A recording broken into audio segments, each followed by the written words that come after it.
Bom dia, alunos! Então, como prometido na aula passada, eu falei que eu ia fazer uma aula só explicando as cartas, né? Eu sei que vocês têm dúvidas e sei que vai cair, né, no PSS, no PAC, enfim. Então, gente, o estudo das cartas é importantíssimo por conta de ser um gênero que cai nas propostas de redações. Então, as cartas elas são textos de caráter predominantemente dialógico, uma vez que representam a interlocução entre dois ou mais sujeitos específicos. Então, o que acontece? Né? Uma carta, eu preciso de uma pessoa que vai escrever e de uma pessoa que vai ler, né? Ou mais pessoas que irão ler.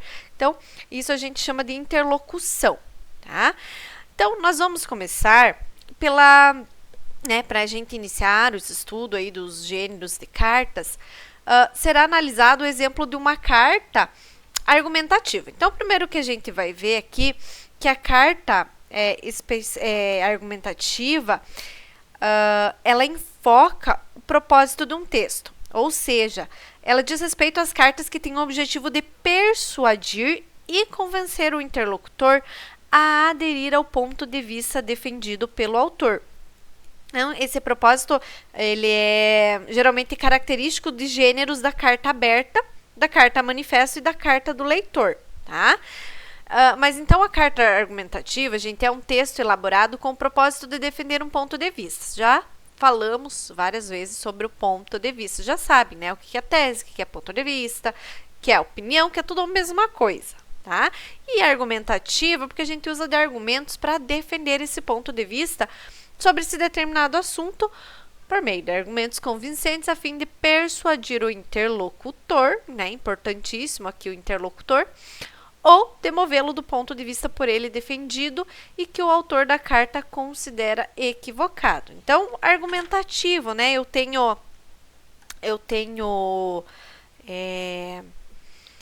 que convencer alguém a concordar comigo, né? Então, as cartas argumentativas, elas têm muitas semelhanças com outros gêneros da natureza dissertativa argumentativa, né? Por exemplo, como o artigo de opinião e o editorial.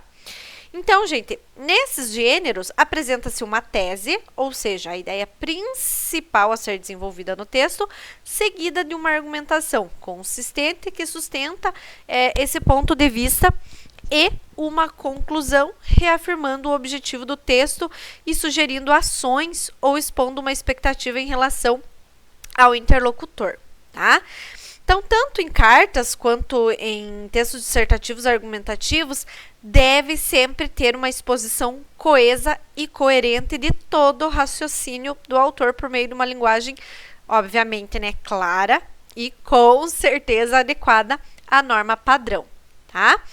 Então, gente, ela se parece muito com uma redação, por exemplo, dissertativa argumentativa, né? Essa estrutura é a mesma, tá? Vou ter uma tese, vou ter a argumentação e vou ter a conclusão, tá?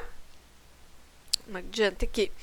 Então, é importante a apresentação de dados, fatos, exemplos que possam auxiliar o processo de convencimento do leitor e atestar a veracidade e coerência das opiniões expostas. Tá? A intencionalidade discursiva é retratada por uma reclamação ou solicitação por parte do emissor, no sentido de convencer o destinatário de forma específica. Então, essa carta ela vai ser destinada a alguém específico. Então, geralmente, uma autoridade ou alguém com poder de decisão, a fim de que o mesmo, né, que a pessoa possa atender a solicitação ora realizada. Então, aqui, gente, até aqui, né, a carta argumentativa, como já falei, bem semelhante à dissertação. Tá? Vamos ver mais algumas características. Então, quanto à linguagem, poderá ou não ser totalmente objetiva, mas certamente deverá ser clara e coesa. Óbvio, né? Eu tenho que manter a minha coesão dentro desse texto também. Não é só porque é uma carta, né, que não deve haver essa preocupação em mantê-la com coesão e coerência, tá? A proposta da carta argumentativa ocorre sempre que houver a necessidade de reivindicar, denunciar, reclamar, sugerir, aconselhar e etc.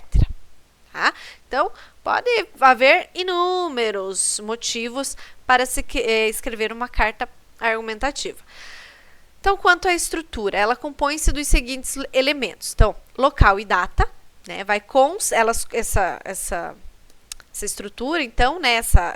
Esse tópico, perdão, ele consta no início da carta à esquerda e especificam a cidade, dia, mês e ano da emissão da carta. Né? Por exemplo, aqui, Vitória da Conquista, 5 de junho de 2012. Então, vai ter sempre ali no início o local e a data, tá?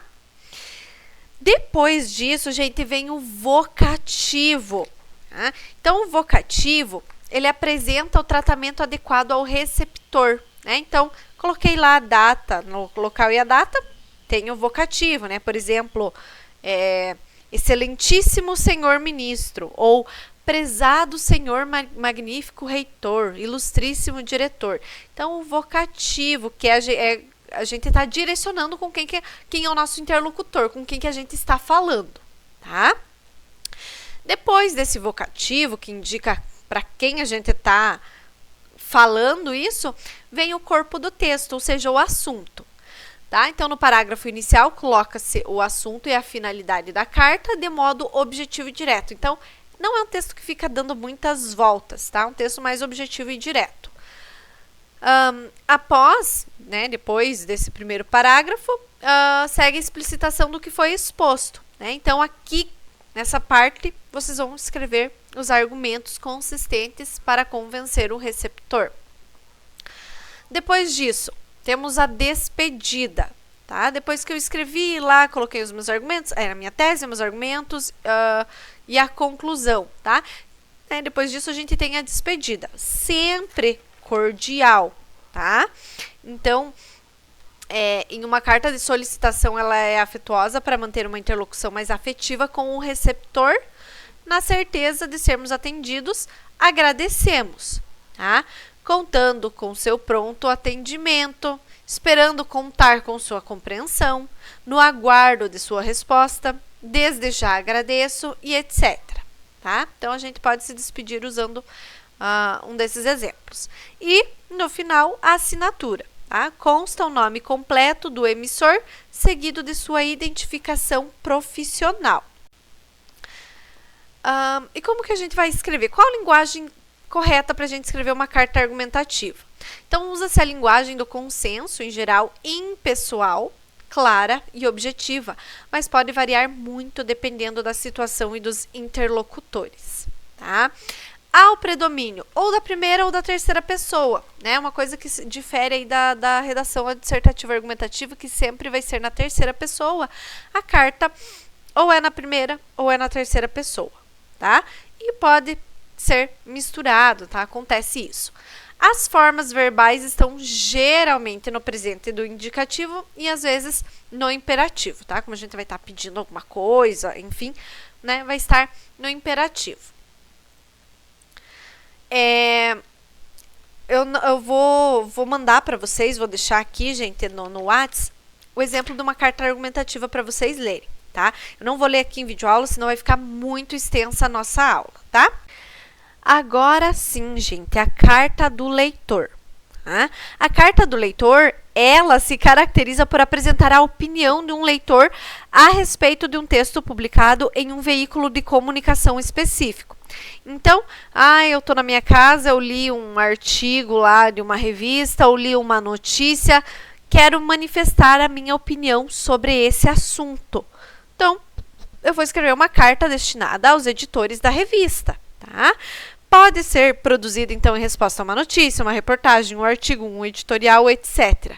E o leitor, ele sempre vai escrever, sempre que desejar elogiar uma matéria ou até mesmo protestar contra o seu conteúdo. Então, em geral, nas publicações impressas ou nos portais virtuais de grandes jornais, há um espaço específico para a publicação das cartas dos leitores e elas vêm identificadas pelo assunto, né? Então, além dessa estrutura tradicional, a carta do leitor ela pode ser escrita como um e-mail, tá? Então, ainda assim, a gente pode ler uma notícia, uma reportagem, posso mandar minha carta do leitor via e-mail, tá?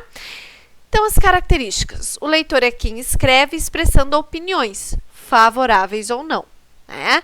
Circula em jornais, revistas, como feedback da opinião dos leitores sobre o que está sendo veiculado nos tais, né? Eu falei para vocês que quando eu era adolescente eu lia lá o Capricho e Atrevida e tinha essa seção da revista onde tinha ali pessoas que concordavam com algumas matérias específicas, que elogiavam a revista, enfim.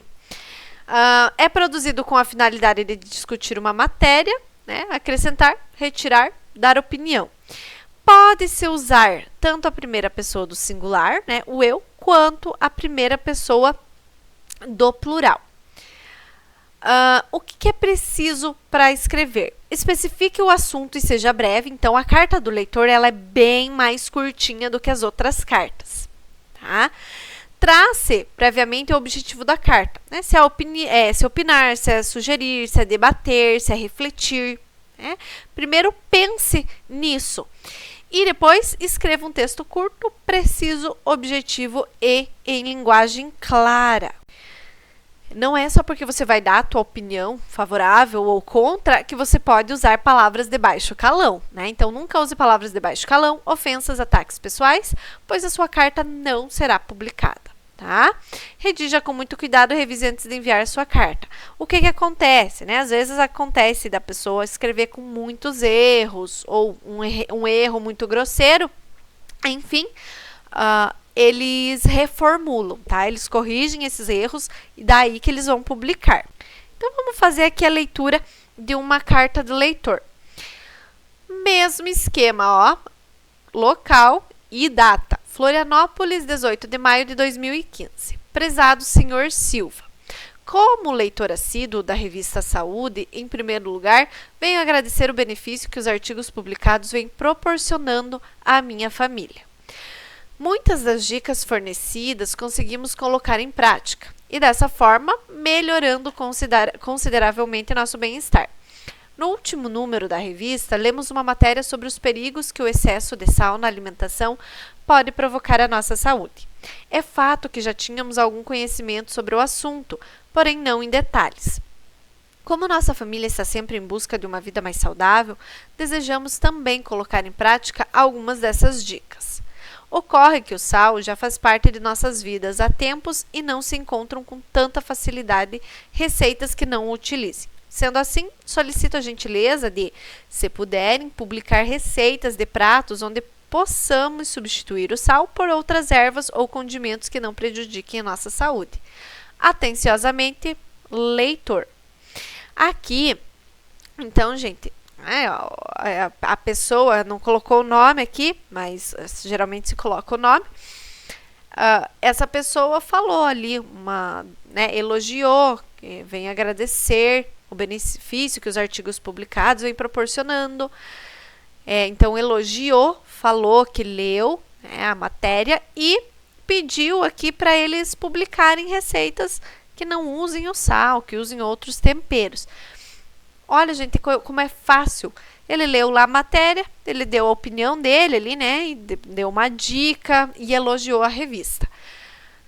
Vejam que local e data, vocativo, prezado senhor Silva, provavelmente a pessoa que escreveu a matéria ou o dono da revista, enfim. Aqui nós temos o corpo da carta, temos a despedida, ó, atenciosamente, e a assinatura, né, que geralmente se coloca o nome da pessoa. Bem simples e bem básica também a carta de leitor. Bom, agora vamos falar um pouquinho sobre a carta pessoal, tá? A carta pessoal, as cartas pessoais são aquelas, gente, que são usadas na comunicação entre familiares, amigos, namorados, enfim, pessoas mais próximas. Então, normalmente essas cartas, elas são afetivas e escritas em linguagem informal, tá? Ou modalizadas aí pelo estilo do autor, tá? Então, não vai ter aquela regra de se escrever na norma padrão, né, vai aí modalizada pelo estilo do autor. Então, vamos fazer aqui a leitura de uma carta. Vocês vão ver, pessoal, que a carta pessoal, ela é bem parecida na estrutura com as outras cartas, tá? Ó, data, local, data, Rio de Janeiro, 12 de abril de 1970. O que vem aqui, ó? Meu caro amigo, ou seja, aqui nós temos de novo o vocativo. Veja, repete o vocativo, mas eu não uso formal, né? Eu não estou falando com o ministro, não estou falando com pessoas acima de mim, por exemplo. Então, aqui, como é uma carta para pessoas mais próximas, eu posso usar mais afetividade. Então, meu caro amigo, me perdoe, por favor, se eu não lhe faço uma visita. Mas como agora apareceu um portador, mando notícias nessa fita. Aqui na Terra estão jogando futebol. Tem muito samba, muito choro e rock and roll. Uns dias chove, noutros dias bate sol. Mas o que eu quero lhe dizer é que a coisa aqui está preta. Muita mutreta para levar a situação, que a gente vai levando de teimoso e de pirraça. E a gente vai tomando também sem a cachaça, ninguém segura esse rojão. Eu não pretendo provocar nem atiçar suas saudades, mas acontece que não posso me furtar a lhe contar as novidades. É pirueta para cavar o ganha-pão que a gente vai cavando só de birra, só de sarro. E a gente vai fumando que, também, sem um cigarro, ninguém segura esse rojão. Eu quis até telefonar, mas a tarifa não tem graça. Eu ando aflito para fazer você ficar a par de tudo que se passa. Muita careta para engolir a transação e a gente está engolindo cada sapo no caminho. E a gente vai se amando que também, sem um carinho, ninguém segura esse rojão. Eu bem queria lhe escrever, mas a correria andou arisco. Se me permitem, vou tentar lhe remeter notícias frescas nesse disco. A Marieta manda um beijo para os seus. Um beijo na família, na Cecília e nas crianças. O Francis aproveita para também mandar lembranças a todo o pessoal. Adeus, Chico Buarque. Vejam, gente, que a carta do leitor, ela não se caracteriza por argumentação, né? Muito pelo contrário, né? Ela apresenta ali uma opinião de um leitor a respeito de um texto que pode ter sido publicado em um veículo. Perdão, gente, eu falei carta do leitor, não. A carta pessoal, tá? Já tava longe. A carta pessoal, então, ela tem uma linguagem mais informal e segue a mesma estrutura. Então, local, data, vocativo. Aqui o corpo do texto vai variar do que você vai escrever para quem você vai mandar, tá? Então, é a mais simples de todas. É um assunto que você quer conversar com alguém, é contar do seu dia a dia, enfim. Tem o corpo do texto, tenho aqui a despedida, né? Posso usar um adeus, um tchau, enfim, e a assinatura. Simples até aqui, né, alunos? Bom, para a gente finalizar, vamos falar da carta aberta.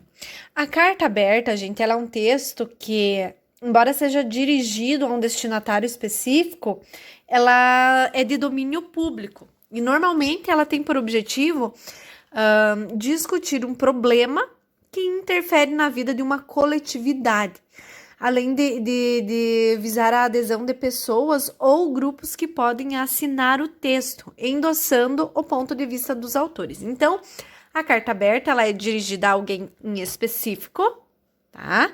Ela é de domínio público, né? Por isso o nome carta aberta, então ela é destinada a todo mundo.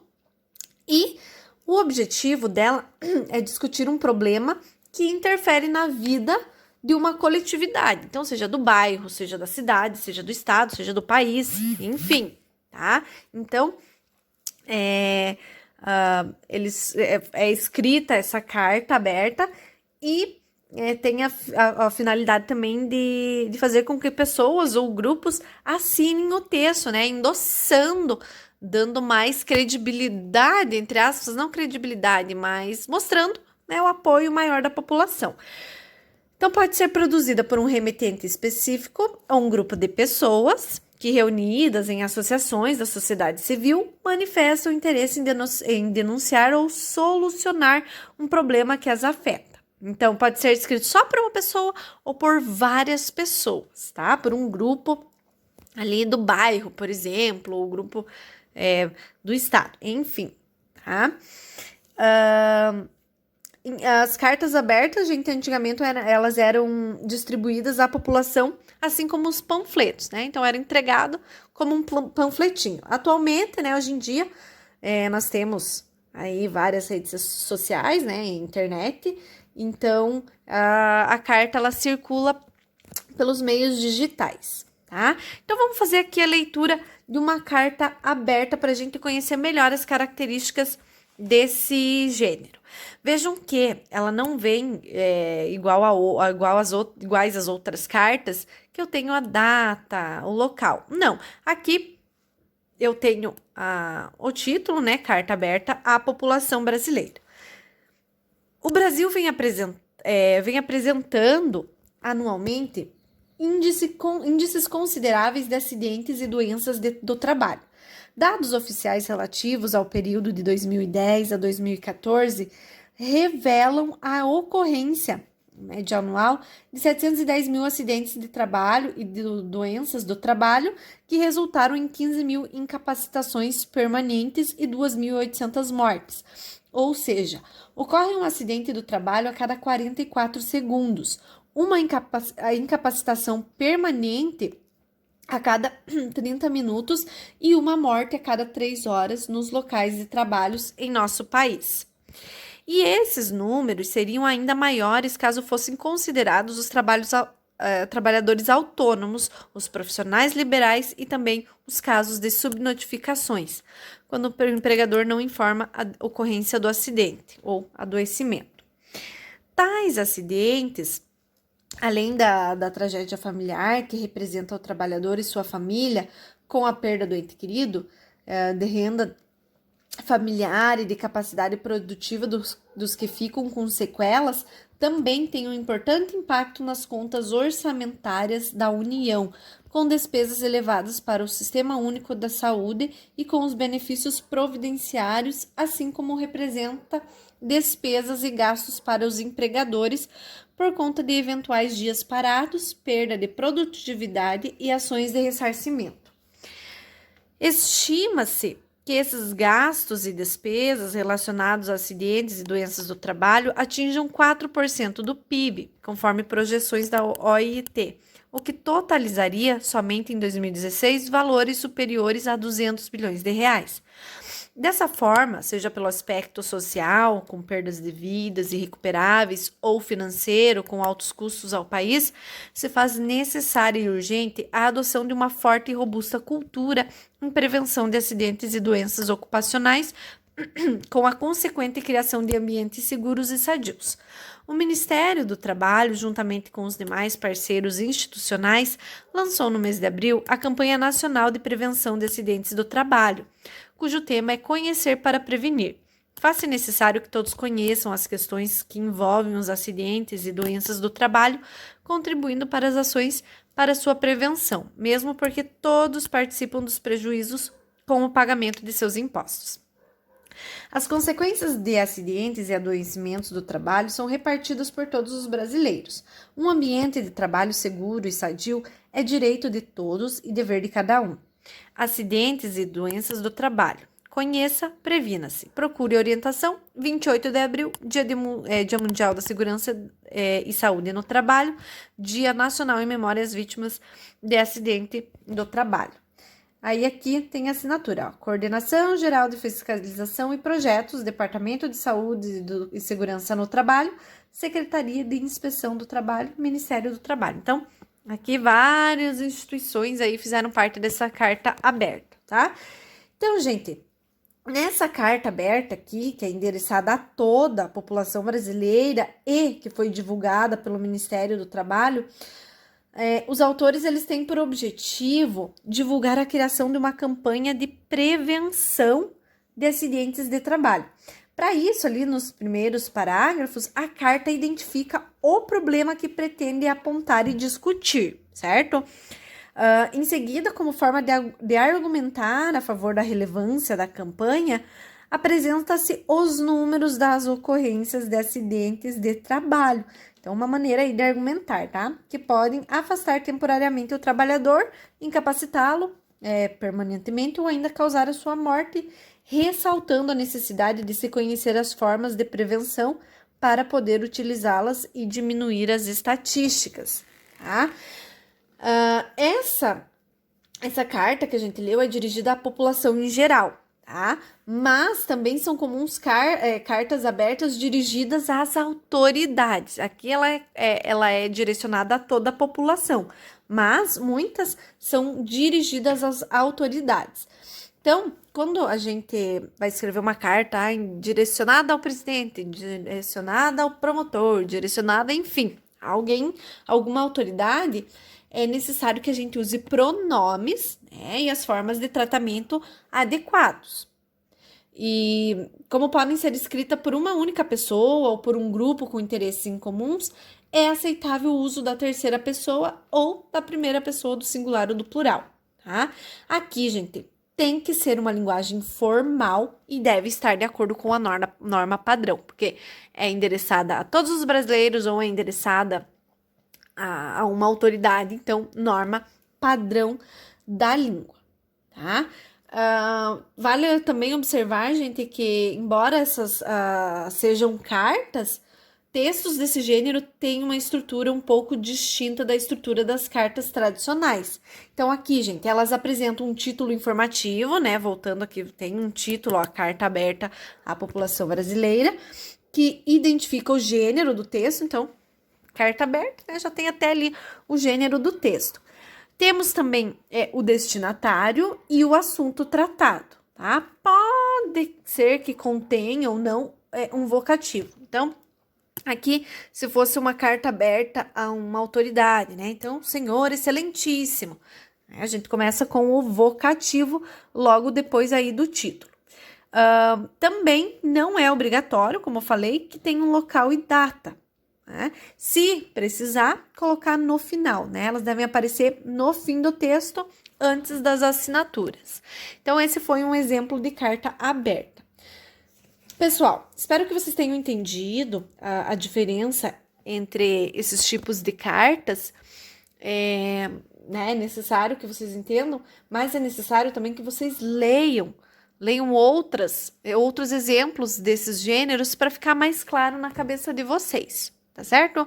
Se ficou alguma dúvida, peço que entrem em contato comigo, que daí eu faço mais uma videoaula explicando, tá certo? O importante é que vocês compreendam, que vocês entendam o conteúdo. Até a próxima aula, alunos. Tchau!